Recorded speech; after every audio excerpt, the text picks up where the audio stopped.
All right, welcome back. First things first, I wanted to let you know that yes, I am aware that the BitChute uploads have been a bit behind. I was really cranking them out there for a while. That is, until I started having problems with the uploader. Uploads would just start failing completely. And I will get back to it, it's just that I've been far too busy lately to fight that particular battle. It's one thing to take the time to upload something every day. It's an entirely different matter when you have to upload the same thing 5 or 6 times before it actually takes. But I am hopeful that it will be resolved soon. Anyway, I had to take some artistic liberty with the title because it contains a word that the algorithm is probably not going to like. And I'd rather the video not be flagged down if I can help it. I just didn't know what else to name it because that's what we're dealing with. I have a listener, a Patreon supporter, whom I've had enough back and forth with now that we're friends, and they've recently lost a friend who had taken their own life. And my condolences go out to her. It's really a difficult thing to go through. As I said in a previous lesson, the price of love is pain. Someday the bill comes due. It got me thinking about my own experiences and my search for answers. I've had plenty that the divine has told me about passing on during my meditations. Some I've talked about, some I haven't, but I'll talk about it today. To me, there's nothing harder in life than death. And not necessarily your own, but the ones you care about. I've lost family, friends, pets, loved ones, and it's never easy. Time heals wounds, but you still have scars. Separation can be quite traumatic and painful. I once had a listener tell me that one time they were listening to me and their child had heard, and the child had asked, "Why do I sound so sad?" And this is not long after I had lost not just one pet, but 2, and my favorite ones at that. And it amazed me that the child could pick up on that in my voice. And even today it could choke me up if I dwell on it. It's the one thing that's always bothered me. Our mortality. Why are we created just to ultimately be destroyed in the end? For everything else being such a perfectly designed system, just to have it end and seemingly mean nothing was quite perplexing to me. In fact, this obsessive, morbid preoccupation with death is what led me to develop the deny, banish, and reject negative thoughts exercise in my very first YouTube videos. That's how I know that it works, as I was able to rid myself of my negative thoughts that revolved around death. And how are you going to live if you're always preoccupied with death?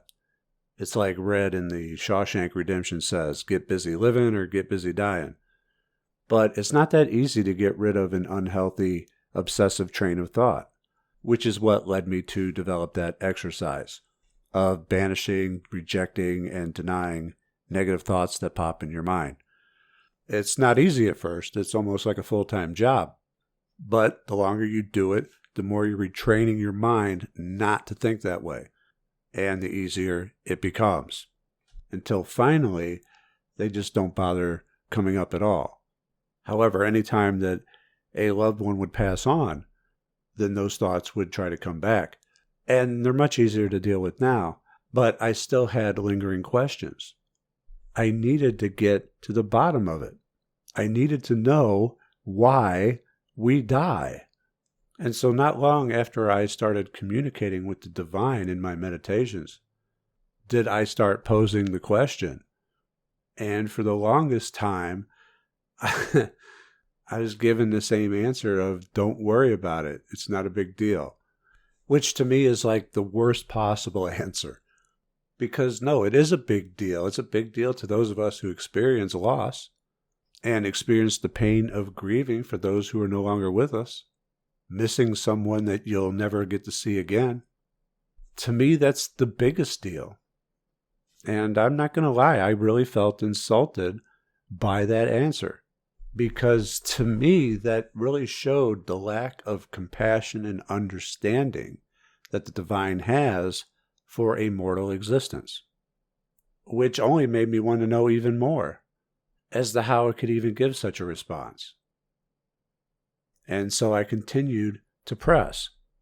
Not every meditation, but here and there when I wasn't fuming about the previous response that I got.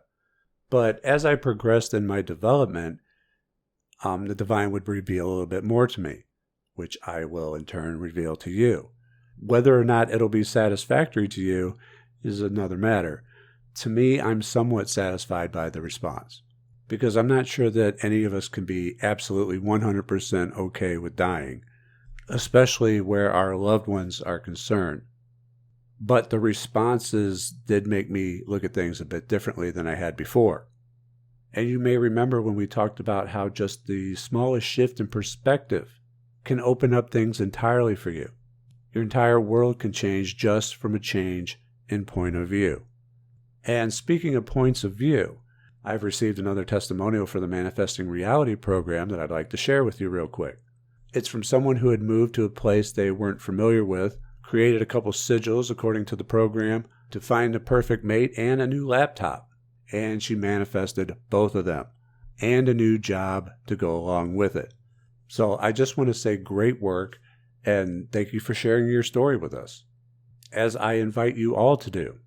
If you have a success story resulting from either my videos or my programs, no matter how big or small it may be, please share it with me. It doesn't matter how. I'm on Facebook, Twitter, or here at YouTube. You can just leave it in the comments. I'll see it. It could help someone who may be on the fence and not just wanting to take my word for it. Sharing your successes can do a lot of good and a way to pay it forward. Okay? So I didn't want to get too far off track, but I did need to fit that in somewhere. I just want to remind people that when you succeed, to let me know. Your successes make Frater happy. All right, back to the doom and gloom. Okay, so I wanted to know why we had to pass on. And after a series of don't worry about it answers, I eventually got other responses. But there's different layers to this. Okay, there's not just one reason. There were multiple reasons, and they all coincide. The first of which is something that I've already talked about, and that is how everything is a perfect system. And passing on is just another part of that system. Remember how I went over how everything is an input and output system. And so when you pass on, that's just the output. And you have to clear the old to make room for the new. Now, I originally was not satisfied with this response. Intellectually, I understood it. But emotionally, it still felt as if it's okay to crumple us up like a soda can when you're done with it and then throw it away. In the recycle bin, of course. So to me personally, it was good, but it wasn't enough. So I continued to inquire. Eventually I was given more. And the next level really ties in with the lesson on everything returns to source, of which those who have taken my Laws of Magic course will be familiar with. Because again, everything is an input-output system. Passing on is nature's way of preventing you from becoming trapped and imprisoned.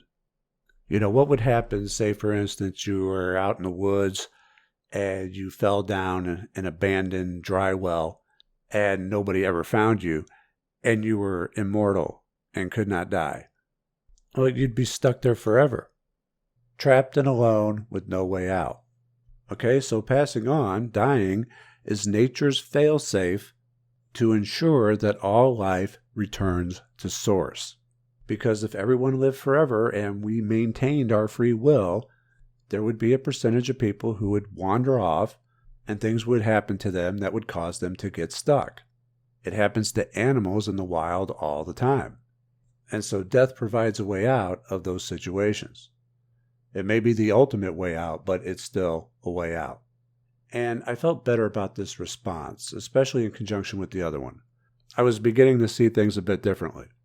But it wasn't quite there yet for me, and I was still asking about it. Until I got the final response, which is, it's not about keeping you alive. It's about keeping the wonderment alive. And I found this to be a fascinating yet appropriate response from the divine. Because what it's saying here is that life is about the experience, but the longer that you're here, that experience will diminish. Now, we have listeners from all age groups, so without knowing everyone's age, I can't speak for everyone. I'm approaching 50. Is life just as interesting and fascinating at 50 as when I was a child? Well, in some ways, yes, when I get answers like this. But aside from that, of course not. Because there's so much yet to discover when you're a child. Everything is fresh and new. And as you grow older, that shine of fascination can fade. How absolutely bored and miserable would you be if you lived forever, with nothing left to do or discover, when the wonderment is gone? So everything returns to source to be recycled. This is why you're not allowed to remember in your next life. Because if you're just able to remember your past lives, you encounter the same problem. It would diminish the wonderment and awe of everything being brand new to you. Having a completely new and fresh experience. It's not about us, it's about the experience. It also explains why those who feel that they have lost all the awe and wonderment out of their lives feel the need to take their own. Our link to the divine is through our subconscious. So it's without wonder that they feel this need to just end it when that wonderment isn't fulfilled. So those were the answers that were told to me. And it's about as good a response as you're going to get out of the divine when it comes to that topic. It's not perfect, because part of that experience that it cherishes so much is still grieving for the loss of those we miss.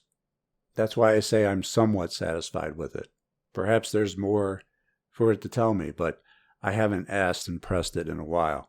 And I'm only really talking about it now because I was reminded of it. But I really wanted to share it with you in the hope that it may bring you some peace and comfort during a difficult and trying time. Leave a like and share it if you did. It may help someone to hear what they need to. You can find me at all the usual places, social media links to follow. And of course, check out my Teespring store. We have shirts, we have masks. Check them out to keep you from checking out anytime soon. We want everyone to stay safe out there. This is Frater Xavier for Mind and Magick, and I'll see you soon. Take care.